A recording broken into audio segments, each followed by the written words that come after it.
रोकने के लिए वोट करें। जो काम चुनावी मैदान में विवादित बयानों की रेस लगी हुई है। कई दलों के नेता इसको लेकर चर्चा में हैं। हदों की कोई परवाह ही नहीं। कोई विरोधी नेता से पंचर बनवाने की बात कर रहा है तो कोई जीभ काट देने की चेतावनी तक दे रहा है। लोकतंत्र का महापर्व शुरू हुआ तो राजनीति के हवन कुंड में मर्यादाओं की आहुति दी जाने लगी। लेकिन हद तो तब हो गई जब सियासी समर में इंडिया गठबंधन के समाजवादी नेताओं को माफियाओं के लिए प्यार उमड़ने लगा। सबसे पहले ये सुनो। हमारे शाहबुद्दीन साहब हो, अतीक अहमद साहब हो, मुख्तार अंसारी साहब हो, जो उनके साथ में जो सूरत हाल हुई है कोई उनको भूल नहीं सकता। मेरी गुजारिश है आप सब लोगों से, कसम है आप लोगों को कि उनकी कुर्बानी क्यों जाया मत होने देना और इस भारतीय जनता पार्टी का टुकड़ा साफ होकर निकल देना। सुना जियाउर रहमान बर्क माफियाओं को कैसे अपना आदर्श बता रहे हैं। न सिर्फ आदर्श बता रहे हैं बल्कि माफियाओं के नाम पर वोट की अपील भी कर रहे हैं। बयानबाजी में शफीकुर रहमान बर्क के पोते अपने दादा से भी एक कदम आगे निकलते हुए विवादित बयानों का सहारा ले रहे हैं। हालांकि अब जियाउर रहमान पर आचार संहिता उल्लंघन की रिपोर्ट दर्ज हुई तो बर्क का गुस्सा भड़क गया। अगर बीजेपी के लोग आचार संहिता का उल्लंघन करें तो कोई नहीं, और अगर हम लोग दायरे में रहते हुए भी अगर सही बात कहें तो मुकदमा दर्ज कर देते हो। तो याद रखना हमेशा एक जैसे रहने वाले नहीं है। कभी का दिन बड़ा है, कभी की रात बड़ी है। इधर मुरादाबाद में हद तो तब हो गई जब बेलारी विधायक मोहम्मद फहीम इरफान के चाचा मोहम्मद उस्मान का भी माफिया प्रेम उमड़ने लगा। ये जो नाइंसाफी और जुल्म है उसका जो बुलडोजर चलाया गया है, उस बुलडोजर को जो रोकने के लिए वोट करें। शाहबुद्दीन, अतीक, अशरफ, मुख्तार की याद करते हुए, उनको ध्यान करते हुए वोट करें। आजम खान पर जो जुल्म हुए हैं उन जुल्मों को याद करके वोट करें। इस तरह की बयानबाजी के बाद सियासी पारा चढ़ चुका है। सूबे के मुखिया योगी आदित्यनाथ ने माफिया प्रेम पर जमकर लताड़ लगाई। स्वर्गीय कल्याण सिंह जी की मृत्यु पर समाजवादी पार्टी के अध्यक्ष और समाजवादी पार्टी की तरफ से कोई शोक संवेदना नहीं व्यक्त की गई। स्वर्गीय कल्याण सिंह जी के साथ इस प्रकार का भेदभाव, और अभी आपने देखा होगा एक माफिया मरा था, उस माफिया के लिए फातिया पढ़ने के लिए समाजवादी पार्टी के लोग कैसे विधवा विलाप कर रहे थे, यह भी दृश्य आपने देखा होगा। सियासत की अदावत पर बेकाबू जुबान का हावी होना जैसे इंडिया गठबंधन के नेताओं की आदत सी बन गई है। जब भी चुनावी माहौल गर्म होता है मर्यादाएं इसी तरह टूटती हैं। सवाल तो ये है कि इस तरह की बयानबाजियों पर रोक क्यों नहीं लगती। सवाल ये भी कि समाजवादी पार्टी के नेता चुनाव में माफियाओं को याद क्यों कर रखे हैं, जिन्हें कोर्ट की तरफ से दोषी करार दिया गया था, जिन पर गंभीर धाराओं में कई सारे अपराध दर्ज थे। माफियाओं को आदर्श क्यों बताया जा रहा है?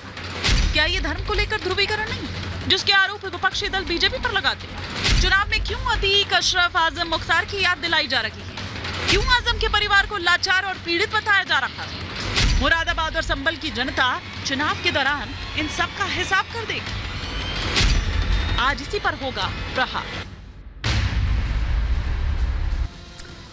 और इसी पर और विस्तार से चर्चा के लिए तमाम खास मेहमान इस वक्त हमारे साथ जुड़ चुके हैं। फटाफट से परिचय करवा देती हूं। हमारे साथ इस वक्त शलामणि त्रिपाठी जी बीजेपी के स्पोक्स पर्सन हमारे साथ जुड़े हुए हैं। सौरभ दुबे जी यहाँ स्टूडियो से हमारे साथ जुड़े हुए हैं बतौर पॉलिटिकल एनालिस्ट।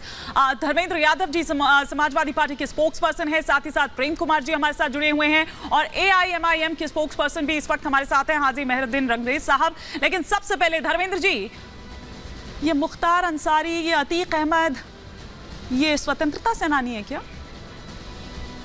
शायद आपको जानकारी नहीं होगी, भारतीय जनता पार्टी की जो लोगों को बेइज्जत करने की परंपरा है, जब आदरणीय कल्याण सिंह जी का अपमान भारतीय जनता पार्टी ने किया था, उस समय भी समाजवादी पार्टी ने आदरणीय कल्याण सिंह जी का अपमान बचाने के लिए, उनका सम्मान करने के लिए उन्हें पार्टी में शामिल किया था। तो हम इस देश के हर एक नागरिक का, हर एक जाति, हर एक धर्म के लोगों का सम्मान करते हैं। अच्छा। और उसी में हम विश्वास करते हैं, क्योंकि लोकतंत्र में जो संविधान हमें इजाजत देता है हम उसके अनुसार चलते हैं। अपराधियों और माफियाओं को गले लगाएं? अरे उनका चैप्टर क्लोज हो चुका है, फिर क्यों आप उनको जिंदा कर रहे हैं, उनको हीरो बना रहे हैं?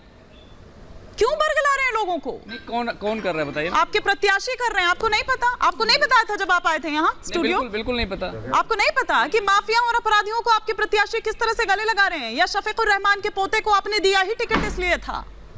शफीकुर रहमान क्योंकि अखिलेश जी तो कह रहे हैं नागरिक हैं। क्योंकि अखिलेश जी कह रहे हैं कि इस बार संभल का जो चुनाव है वो कुछ अलग है। बिल्कुल अलग है। संभल के चुनाव इसलिए अलग है, इस देश के लोग भारतीय जनता पार्टी को बेनकाब होते देखे हैं।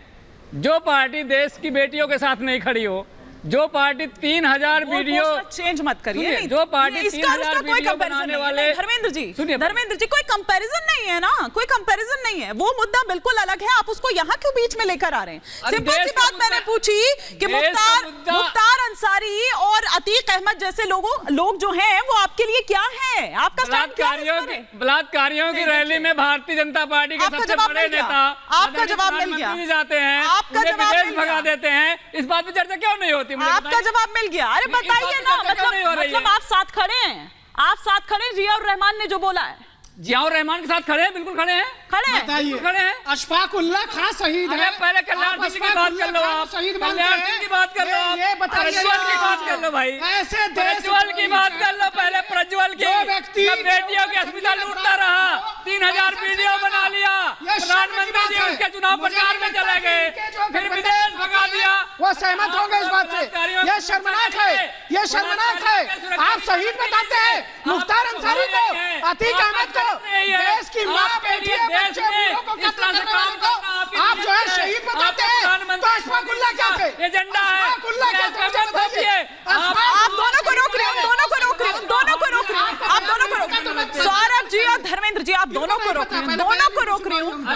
मेरे को लग रहा है, सुनिए ना धर्मेंद्र जी, मुझे लग रहा है कि शायद आपको या तो बताया नहीं गया था, तो क्योंकि आप थोड़े से खोए से थे, समय से थे, जो मैंने शुरू में भी पूछा, तो मुझे ऐसा लग रहा है कि शायद बताया नहीं गया था कि हम किसके बयान पर यहाँ पर चर्चा कर रहे हैं। शहीद उनको बता रहे हैं, हीरो उनको बना रहे हैं, और उस सभा की तो इजाजत भी नहीं ली गई थी, शिकायत हुई है वहां पर, तो जियाउर रहमान भड़क जाते हैं। और ये आप सोचिए, ये वो मंच था जहां से अखिलेश यादव आपके ये कहते हैं कि देश का चुनाव है, ये बदलने वाला चुनाव है, ये बदलाव है, बिल्कुल देश का चुनाव है, लोकतंत्र को बचाने का चुनाव है, संविधान को बचाने का चुनाव है, आरक्षण को बचाने का चुनाव है, बेटियों को, माफियाओं को, अपराधियों को हीरो बनाकर, सुरक्षा को माफिया, एक सेकंड, प्रेम जी, ये आपके गठबंधन में हो क्या रहा है? कोई वोट जिहाद करने की बात कर रहा है, तो कोई अपराधियों को, माफियाओं को गले लगा रहा है, हीरो बना रहा है, जिंदा कर रहा है उनको। वो चैप्टर तो क्लोज हो चुका है ना। गुजरात का एक सेकंड प्रेम जी से मेरा ये सवाल है, कोई वोट जिहाद की बात कर रहा है, कोई कुछ कर रहा है, ये क्या हो रहा है? देखिए हिमानी जी, पुलिस की सुरक्षा में किसी का मर्डर हो जाए तो वो कानून व्यवस्था के लिए शर्म की बात होती है, और ये मुद्दा खत्म होने वाला नहीं है। भाई अदालत के भीतर में हत्या हो गई, गवाह को मार दिया गया। सर कम से कम आप तो उनको शहीद नहीं बोलेंगे, आपसे मैं ये एक्सपेक्ट नहीं करती कि आप तो कम से कम उनको शहीद नहीं बोलेंगे। आप अपनी बात कंटिन्यू करिए। पुलवामा के लोगों को भी नहीं कहा जा रहा है, आज तक मान्यता नहीं दी सरकार को। पुलवामा के शहीदों को तो देना चाहिए ना। वहाँ आज तक RDX पकड़ा गया, आज तक कहाँ गया, कहाँ से आया, उन सब चीजों की बात नहीं हो रही। तो सर आप इनको नहीं, इस देश में चुनाव के समय में केवल हिंदू मुसलमान करने के लिए जो लोग आ जाते हैं, उनको इनसे बचना चाहिए। क्राइम है, चाहे प्रज्वल करे चाहे शाहजहां शेख करे,